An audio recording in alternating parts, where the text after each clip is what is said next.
සුබ දවසක් ඔයගොල්ලෝ හැමෝටම. අද මම ඔයාලට පෙන්වන්න යන්නේ එකට 10ක් ලබා ගන්න පුළුවන්. ඒ කියන්නේ එකක් වියදම් කරොත් 10ක් ලබා ගන්න පුළුවන් ව්‍යාපාරයක් ගැන. ඔයගොල්ලෝ එදිනදා ව්‍යාපාර කරලා ඇති. සාමාන්‍ය ව්‍යාපාරකින් 130ක් 120ක් වගේ තමයි තමන් වියදම් කරන කැපිටල් එකට මෙන් ගන්න පුළුවන් ඔයගොල්ලෝගේ ආදායම විදිහට. හැබැයි මේ ව්‍යාපාරයෙන් එකට දෙකක් අනිවාර්යෙන්ම ලොවෙක් ගන්න පුළුවන්. උපරිමය එකට 10 එකට 12 වගේ ප්‍රමාණයන් වලට ඔයගොල්ලන්ට මේකෙන් ලාභයක් උපය ගන්න පුළුවන්. ඉතින් මීට වඩා ව්‍යාපාරයක් ලාභ ලබන්න පුළුවන් ව්‍යාපාරයක් තියෙනවා නම් අනිවාර්යෙන් පල්ලෙන් කමෙන්ට් එකක් කරන්න අපිට දැනගන්න. මම දැකපු විදිහට මේ ව්‍යාපාරය තමයි ලාභ ලබන හොඳ ව්‍යාපාරයක් කියලා ඔයගොල්ලන්ට කියන්න පුළුවන්. ඉතින් මේ බිස්නස් එක තමයි මඩපුවක් නැත්නම් දියපුවක්. මඩපුවක් නැත්නම් දියපුවක් කියන්නේ දෙකම එකයි. එක එක පැතිවල කියන විදිය අනුව තමයි මඩපුවක් කියන සමහර පැතිවල සමහර පුවක් වල දියපුවක් සමහර පැතිවල දියපුවක් කියලා කියනවා. ඉතින් මේ මඩපුවක් නැත්නම් දියපුවක් කියන්නේ මොනවද? සාමාන්‍යයෙන් පුවක් වාරයක් පුවක් අවාරයක් කියලා එකක් තියෙනවා. පුවක් අවාරයට තමයි මේ මඩපුවක් නැත්නම් දියපුවක්. තව උදාහරණයක් ගන්න පුළුවන් කරුංකා වගේ අපි පුවක් කල් තබා ගැනීමේ ක්‍රමයක් තමයි මේ මඩපුවක් සහ දියපුවක් දානවා නැත්නම් කරුංකා දානවා කියලා කියන්නේ. ඒ කියන්නේ පුවක් වාරයට කොහොමද තියෙන පුවක් වාරයේ කොහොමද තියෙනවනේ පුවක්. ඒතකොට පුවක් මිල කොහොමද අඩු වෙනවා. පුවක් අවාරයක් එනවා. ඒ අවාරයට අපි තියාගන්න ප්‍රයෝජන සඳහා තියාගන්න ක්‍රමයක් තමයි කල් තබා ගැනීමේ ක්‍රමයක් තමයි මේ දියපුවක් නැත්නම් මඩපුවක් නැත්නම් කරුංක කියලා කියන්නේ. ඉතින් අපි මේ වීඩියෝ එකෙන් කියන්නේ කරුංක ගැන නෙවෙයි දියපුවක්කුයි මඩපුවක් දෙකම එකයි.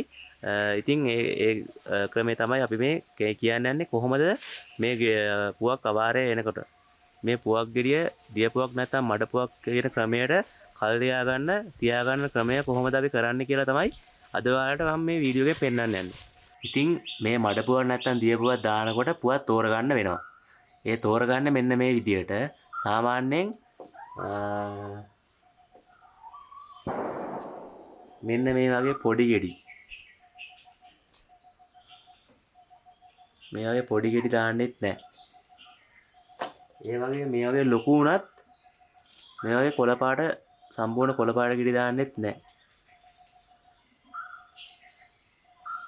මේ වගේ ගෙඩි සම්පූර්ණ කොළපාට වෙලා තියෙන ගෙඩි දාන්නේ නැහැ. දාන්නේ මෙන්න මේ වගේ ලොකුම ගෙඩියයි සාමාන්‍යයෙන් මධ්‍යස්ථ ප්‍රමාණය මෙන්න මේ වගේ ලොකුත් නැහැ පොඩිත් නැහැ. මේ වගේ ප්‍රමාණයක ගෙඩි දාන්න පුළුවන්.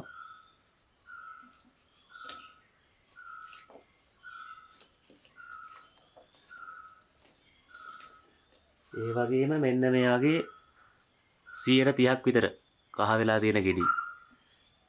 120ක් 130ක් මෙන්න මේ කහ පාට උරු වෙලා තියෙන ගෙඩි කොළ වුණත් 120ක් විතර කහ පාට තියෙනවා නම් මඩපුවක් නැත්තම් දියපුවක් දාන්න අපිට මේ ගන්න පුළුවන් මේ වගේ පුවක් ගෙඩි.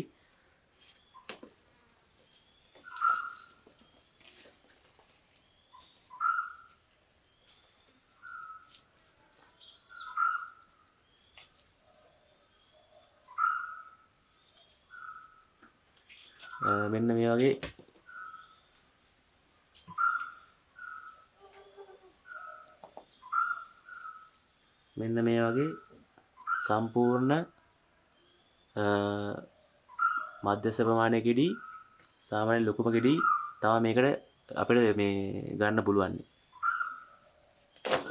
ඉතින් ඔයගොල්ලෝ පළවෙනි පාරට මඩපුවක් නැත්තම් දියපුවක් දානවා නම් මම නම් ඔයගොල්ලන්ට කියන්නේ සිමෙන්ති ලිදකට නැත්තම් සිමෙන්ති ටැංකියකට වඩා බැරල් යොදා ගන්න එක තමයි ඔයගොල්ලන්ට තියෙන හොඳම ක්‍රමය. මොකද අඩු මේ වියදමක් තමයි යන්නේ. ඔයගොල්ලෝ පළවෙනි පාරට ලිදක් බදින්න යනවා නැත්නම් ඔයගොල්ලෝගේ ගෙදරට සිමෙන්ති ටැංකියක් බදිනවට වඩා බැරල් කීපයක් ගෙනල්ලා මේක පටන් ගන්න පුළුවන් අඩු මුදලකට. එක එක පැතිවල බැරල් මම මිලවල් ගණන් කියන්නේ සාමාන්‍ය බැරල් එක වියදම ඔයගොල්ලන්ට කියන්න යන්නේ නැහැ. සමහර පැතිවල එක එක ගණන් තියෙන හින්දා ඔයගොල්ලන්ට බැරල් යොදා ගන්න පුළුවන් නම් අඩු වියදමකින් මේක ආරම්භ කරන්න පුළුවන්. සාමාන්‍යයෙන් බැරල් එකකට දාන්න පුළුවන් පුවක් ගෙඩි පළවෙනි පාරට දාන්න පුළුවන් පුවක් ගෙඩි 5000ක්. ඊට පස්සේ සති දෙකක් විතර ගියාට පස්සේ ඒ කියන්නේ මේක මාර්තු වගේ කන්න පටන් ගත්ත පුවක් වාරයේ පුවක් කන්න පටන් ගත්තට පස්සේ පළවෙනි පාරට ඔයගොල්ලන්ට පුවක් එකතු කරලා එක බැරල් එකට පුවක් දාන්න පුළුවන් පුවක් ගෙඩි 5000. ඊට පස්සේ සති දෙකක් විතර යනකොට මෙන්න මේ ආකාරයට පුවක් ගෙඩිය මේ යුස අයින් වෙලා මේ තියෙන්නේ මඩ පුවක් නැත්නම් දිය පුවක් කියන්න පුළුවන් මේකට. තවන්නේ මේකට දැන් සති 3ක් වගේ පුවක් ගෙඩියක් මේ වගේ යුස ඉවත් වුණාට පස්සේ ඔයගොල්ලන්ට තව මේ ආකාරයට දාපු පුවක් ගෙඩිය මේ ආකාරයට නිව වෙනවා. ඊට පස්සේ ඔයගොල්ලන්ට තව පුවක් 1500ක් විතර දානවා. ඒතර සාමාන්‍යයෙන් බැරල් එකට පුවක් 6500ක් වගේ පුවක් ගෙඩි ප්‍රමාණයක් දාගන්න පුළුවන්. ඉතින් සාමාන්‍යයෙන් පුවක් ලක්ෂයක් වගේ දාන්න ඊටම බැරල් 15ක වගේ ප්‍රමාණයක් තමයි යන්නේ. අඩු වියදමක් වගේ අපිට කියන්න පුළුවන්. සාමාන්‍ය ට්‍රිවින් ටැංකියක් හදනවට වඩා අද කාලේ බැරල් 15ක් ගෙනල්ලා පුවක් ලක්ෂයක් වගේ ප්‍රමාණයක් දාන්න පුළුවන්. ඉතින් බැරල් එක තමයි මම නම් කියන්නේ ඔයගොල්ලන්ට පළවෙනි පාර බලන්න කරන්න. කියන්නේ අත්දැකීමක් ගන්න පළවෙනි පාරට පුවක් දාන්න මඩ පුවක් නැත්නම් දිය පුවක් දාන්න වනා බැරල් එක තමයි මම ඔයගොල්ලන්ට කියන්නේ හොඳම ක්‍රමය කියලා. හරි ඉතින් ඔයාලට දැන් අර මම කලින් කිව්ව විදියට ඔයගොල්ලන්ට පුවක් ටික තෝරගන්න ලොකු පුවක් සහ සාමාන්‍ය මධ්‍යස්ථ ප්‍රමාණයේ පුවක්. මේකට ගොඩක් පොඩි පුවක් දාන්න එපා. ඒ වගේම කොළ පාට පුවක් දාන්න එපා. අනිවාර්යයෙන්ම මේ පුවක් මිලදී ගන්න එන කට්ටිය තෝරලා තමයි ගන්න. එතකොට නිකලොන්ට කරදරයි. ඒකින්ද අනිවාර්යයෙන්ම හොඳ පුවක් තෝරලා විතරක් දාන්න. අනිවාර්යයෙන්ම මේ පුවක් දානකොට ගණන් කරලා දාන්න. ඒක ඔයාලට පාසුයි. නැත්තම් ඔයගොල්ලෝ දන්නේ නැහැ කොපමණ ප්‍රමාණයක් දියපුවක් නැත්තම් මඩපුවක් වෙන්න මම දැම්මද කියලා. ඒ වගේම මුදලාලිලා ඇවිල්ලා මේ ගණන් කරනකොට ඒගොල්ලෝ දිහා සැකෙන් බලාගෙන ඉන්න ඕනෙත් නැහැ. ඔයගොල්ලෝ මේකේ තියෙන පුවක් ප්‍රමාණය දන්නවා බැරල් එක්ක. මේ තියෙන බැරල් එකේ අඩියට ගහන එන් කැප් එකක් සහ ස්ටොප් වෑල්ලම් එකට යොදා ගන්න පුළුවන්. එන් කැප් එක තමයි යොදාගෙන තියෙන්නේ. ඒ වගේම ටෙප් සීල් වලින් මේක හොදට වතුර ලීක් වෙන්නේ නැති වෙන්න යට සිදුර අනිවාර්යයෙන්ම වහගන්න. නැත්තම් වතුර නිතරම ඔයගොල්ලන්ට පුරවන්න වෙනවා මේ වතුර අඩු වෙන ප්‍රමාණයට. ඒ හින්දා අනිවාර්යයෙන්ම සීල් වෙන්න හරි ගස්ස ගන්න වෙනවා. ඉතින් මේ තියෙන්නේ පුවක් පුරවලා ඉවරුණාට පස්සේ වතුර දානකොට පුවක් ගෙඩිය වතුරේ පාවෙන්න බලනවා. එතකොට මේ පුවක් උඩට පාවෙන්නේ නැති වෙන්න රදව ගන්න ක්‍රමයක් තමයි පුවක් කොළපත් නැත්තම් අපිට යොදා ගන්න පුළුවන් පුවක් අතු. පුවක් අතු සහ පුවක් කොළපත් යොදාගත්තාම වෙන තවත් වාසියක් තමයි මේ පුවක් කොළ පාට හොදට එනවා. මොකද පුවක් කොළපත් සහ පුවක් අතු වල තියෙන කහට ගතිය වතුර පල් වෙනවත් එක්කම පුවක් ගෙඩියට හොදට උරා ගන්නවා. අනිවාර්යයෙන්ම මේ බැරල් එකකට සාමාන්‍ය පුවක් අතු දෙකක් විතර යනවා. නැත්තම් ඔයගොල්ලන්ට මේකට දැල් උරත් යොදා ගන්න පුළුවන්. දැල් උර යොදා ගන්නවට වඩා මේක තමයි හොඳම ක්‍රමේ. පුවක් වලටත් හොඳයි. එතකොට මේකට තියෙන ඉල්ලුම වැඩි වෙනවා. තවත් පුවක් වල පාටත් අමුතු ලස්සනක් වෙනවා. ඔයගොල්ලන්ට වැඩි වේදමක් යන්නෙත් නෑ මේ ක්‍රමේ. මේ වගේ පුවක් අතු ටික ළඟින් අහුර ගන්න. පුවක් එක ගෙඩියකටවත් උඩට එන්න අවස්ථාවක් දෙන්න එපා. නැත්තම් මේ ඔයගොල්ලෝ වතුර පුරවනකොට මේ පුවක් අර තියෙන සිදුරු වශයෙන් උඩට එන්න බලනවා. ඒකින්ද හැමතැනම පුවක් අතු පුවක් කොළපත් තියෙන විදිහට දාගන්න. අඩියෙන් කොළපත් ටික දැම්මට පස්සේ තවත් උඩට එන්න නැති වෙන්න මේ එන්නේ නැහැ කොහොමත් පුවක් කොළපතුත් දැම්මට පස්සේ. ඊට පස්සේ මේකට බරක් යොදා ගන්න වෙනවා. නැත්තම් වතුර දාපුවාම මේක ඉලිප්පිලා උඩට එන්න බලනවා. මේකට ඉතින් ඔයගොල්ලෝ ගත්ත තියෙන උළු කැට ගල් වගේ දේවල් යොදා ගන්න පුළුවන්. ඊට පස්සේ ඔයගොල්ලන්ට පුළුවන් මේකට වතුර යොදා ගන්න. වතුර යොදා ගන්නකොට අනිවාර්යයෙන්ම ටැප් වතුර දාන්න එපා. ටැප් වතුර කියන්නේ ක්ලෝරින් මිශ්‍ර වතුර නම් අනිවාර්යයෙන් මේකට දාන්න එපා. මොකද මේ දාපුවාම අනිවාර්යයෙන්ම පුවක් වල කුණු වෙන්න බලනවා පුවක් ගෙඩිය ඇතුළ. ඒ වගේම පුවක් වල වර්ණය නිකන් අමුතු කියන්නේ ප්‍රියමනාප නැති වර්ණයකට හැරගැස්සෙනවා. පුවක් සවුත් වෙන්න බලනවා ක්ලෝරින් සහිත වතුර දානවා. මේ විදිහට වතුර පුරව ගන්න. වතුර පුරව ගන්නකොට සාමාන්‍යයෙන් අගල් 5ක්වත් දාන්න පළවෙනි පාර පුවක් නම් සාමාන්‍ය පස්සේ නම් අවුලක් නැහැ. පළවෙනි පාර පුවක් ගෙඩියට සාමාන්‍ය වතුර ටිකක් වැඩිපුර උරා ගන්න බලනවා.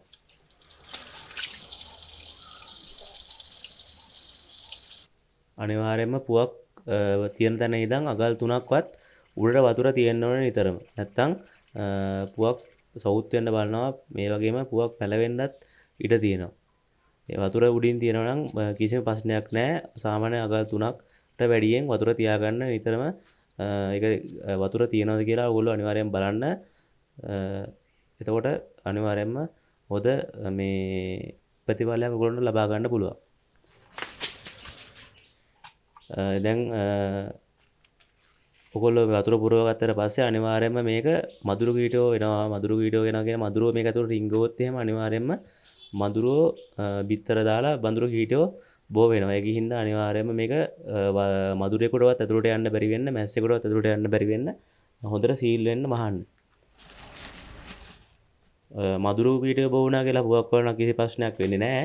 ඒ වුණාට ඔයගොල්ලන්ට PHI ලාගෙන් කරදර වෙන්න සිද්ධ වෙනවා. ඒකින්ද අනිවාර්යෙන්ම මේක හොඳට සීල් වෙන්න වහගන්න.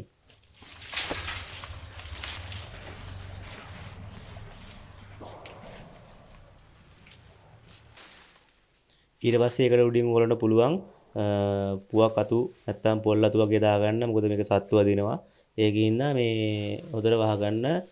එතකොට මේ පුවක් අනිතරම ඔයගොල්ලන්ට බලන්න ඕනේ නැහැ. මේ අර සත්තු වැදලා මේ ඇතුළට මදුරු රිංගන එක කොහොමත් නැති වෙනවා.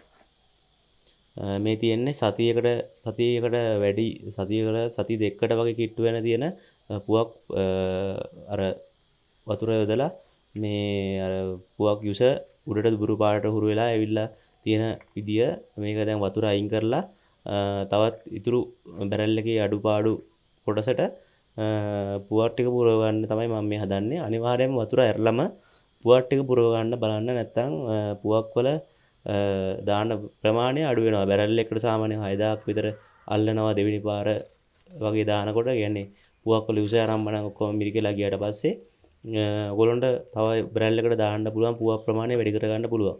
එහෙම වැඩි කර ගන්නවා නම් අනිවාර්යයෙන්ම මේක වතුර යවලම කරන්න. නැත්තම් තවත් ඉඩ හිරණක විතරයි වතුරත් සමගම දාන්න ගියොත් එහෙම වෙන්නේ. අර මම කලින් කිව්ව විදිහට පුවක් අතු අර පල් වෙනත් එකම තියෙන කහට ගතිය පුවක් වල හොදට අල්ලලා මේ විදිහට තියෙනවා. මේ තාම සතියක් විතර සති දෙකකට කිට්ටු වෙන පුවක්. මේ තියෙන්නේ දෙවෙනි පාරට බැරල් එක සම්පූර්ණ කට පිරෙන්න දාගන්න පුවක් ටික. මේ පුවක් අනිවාර්යයෙන්ම දැන් බැරල් එක සම්පූර්ණයෙන් පිරෙන්න යන මොහොතේ අනිවාර්යයෙන්ම ඔයගොල්ලෝ මේ බැරල් එක හතර පැත්තට පද්දලා මේකේ මේ පුවක් ටික පුරව ගන්න. එතකොට තව වැඩිපුර පුවක් ප්‍රමාණයක් දාන්න පුළුවන්. මොකද බැරල් එක ඉඩ හැරීමක් සිදු වෙන්නේ නැහැ. නිකන් උඩින් අත ගාලා දැම්මොත් එහෙම අනිවාර්යෙන් පුවක් පොඩි ප්‍රමාණයක් තමයි මේ බැරල් වලට අල්ලන්නේ. ඒකින්ද තව වැඩිපුර පුවක් ප්‍රමාණයක් දා ගන්න ඕන. මේ විදියට බැරල් එක හතර පැත්තට මේ පද්දලා දා ගන්න එක තමයි ඔයගොල්ලන්ට පහසු.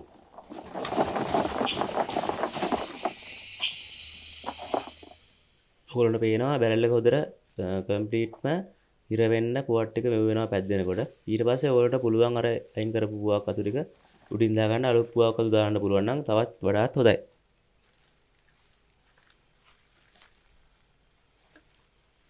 ඉතින් මේ කියන ක්‍රම වලට ඔයගොල්ලෝ අනුගමනය කරොත් එහෙම ඔයගොල්ලන්ට අඩු මුදලකින් පුවක් මඩ පුවක් නැත්තම් තිය පුවක් දා ගන්න පුළුවන්.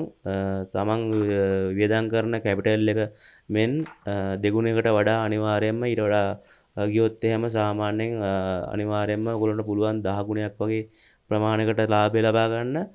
තමන් ආයෝජනය කරන මුදලෙන් වැඩිම ලාභයක් ලබා ගන්න පුළුවන් හොඳ ව්‍යාපාරයක් තමයි දියපුවක් නැත්තම් මඩපුවක් කියලා කියන්නේ. ඉතින් මේක මේ විදිය තමයි දාන සාර්ථක ක්‍රමයක් මේක. ඔයගොල්ලන්ට වැඩි වේදමක් යන්නේ නැහැ බැරල් වලින් දානවා නම්.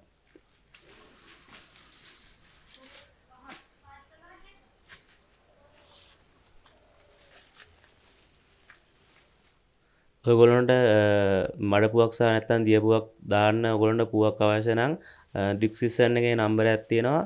ඒ නම්බරයට ඔයගොල්ලන්ට කෝල් කරලා පුවක් පාරයක අනිවාර්යයෙන්ම කෝල් එකක් දෙන්න. පුවක් ඔයගොල්ලන්ට හොයලා දෙන්න පුළුවන් හොඳ පුවක්.